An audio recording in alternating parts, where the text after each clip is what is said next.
C'est l'histoire d'un couple qui réalise un peu tard qu'il vend trop cher sa résidence principale. Suite à la vente de sa résidence principale, un couple, alors en instance de divorce, applique l'exonération d'impôt prévue dans ce cas. Sauf que cette exonération suppose soit d'habiter le logement au jour de la vente, soit de le vendre dans un délai normal. Or ici, la vente a mis 3 ans à se concrétiser. Un délai trop long pour l'administration qui lui refuse l'exonération. Elle constate que le bien a initialement été mis en vente au prix de 880 000 € et a finalement été vendu au prix de 490 000 € suite à une baisse significative de prix intervenue 2 ans après.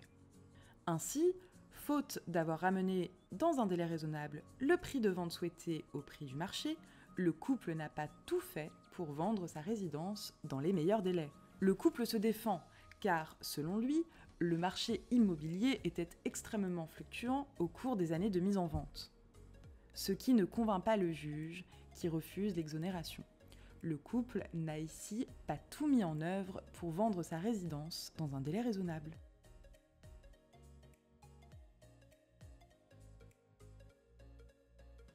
Le gain réalisé à l'occasion de la vente d'un logement est exonéré d'impôt sur le revenu dès lors que ce dernier constituait la résidence principale du vendeur au jour de la cession. Toutefois, le vendeur qui a dû libérer les lieux avant la vente ne perd pas nécessairement le bénéfice de cet avantage fiscal, dès lors que le délai pendant lequel le logement est resté inoccupé peut être considéré comme normal au regard des circonstances, généralement estimées à 1 an en temps normal.